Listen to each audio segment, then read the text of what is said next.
Welcome back to the channel.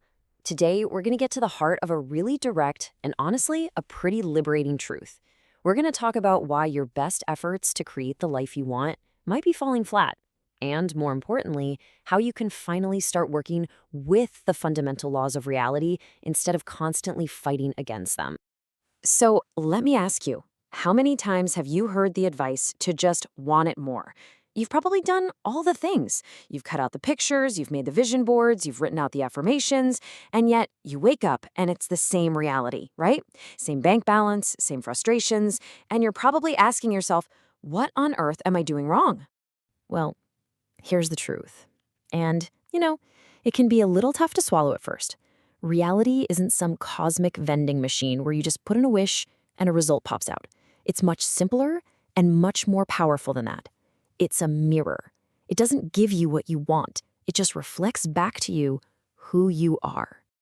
Okay, let's really break this down because this is the fundamental trap that so many of us fall into. The very energy of wanting something is actually an energy of lack. Think about it. When you say, I want more money, you are sending this incredibly powerful signal to your subconscious mind that you don't have it. And your subconscious is a very literal machine. It just goes, okay, got it. We don't have it. And it works to keep you in that exact state. You end up forever chasing the goal, but never quite reaching it because your internal programming is reinforcing the chase itself. Now, this might sound a little bit abstract or, woo-woo, but it's not magic and it's not some mystical idea. It's actually grounded in science. And for that part, I want to bring in Max to explain the neurology that's actually going on behind the scenes. Exactly, Bea. So let's look at what's happening inside the brain. There's a part of your brain called the Reticular Activating System, or you'll hear it called the RAS.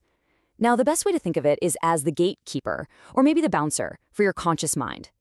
You have millions of bits of information hitting your senses every single second. The RAS is the filter that decides what's actually important enough to let through to your awareness and what just gets ignored. So how does it decide? Well, it bases its decisions on your deepest beliefs about yourself, your identity. So, for example, if your core identity is, I'm someone who has to struggle and work hard for every dollar, your RAS will literally filter out, make you blind to, an easy financial opportunity that's sitting right in front of you. Or if your identity is, I am a rescuer in relationships, your RAS will scan an entire room of people and highlight the one person who needs to be saved, while completely ignoring all the emotionally healthy and available partners. Your reality is constantly being filtered to match who you believe you are. Thank you, Max. And it perfectly illustrates the core problem we see all the time, right?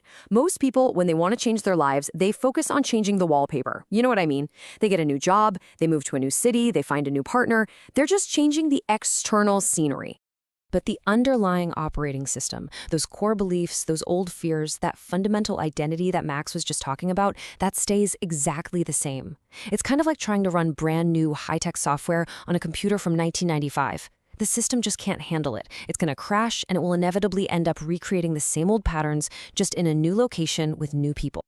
So the only way to create real, lasting change is to upgrade the operating system itself. We call this process the identity shift, and it's a very clear three-step process. First, you have to get brutally honest with yourself and identify the limiting identity that's been running your life. Second, you define with absolute clarity the new identity you want to install. And third, and this is the most crucial part, you have to start to embody it every single day through your thoughts, your decisions, and your actions. This means you stop wanting to be a successful person and you start being one right now, today. You start making decisions from that new identity. You ask yourself, how would this version of me handle a setback? How would they manage their mornings? Who would they choose to associate with? When you do this, you become the cause. And the external results, the money, the relationship, the opportunities, they just become the effect. They're simply a side effect of who you have become. So the big takeaway here is this. Stop pleading with the mirror, asking it to change the reflection. The power has been with you this entire time. Stop asking for the change. You have to become the change. This process of truly upgrading that internal operating system, it's the most profound work a person can do.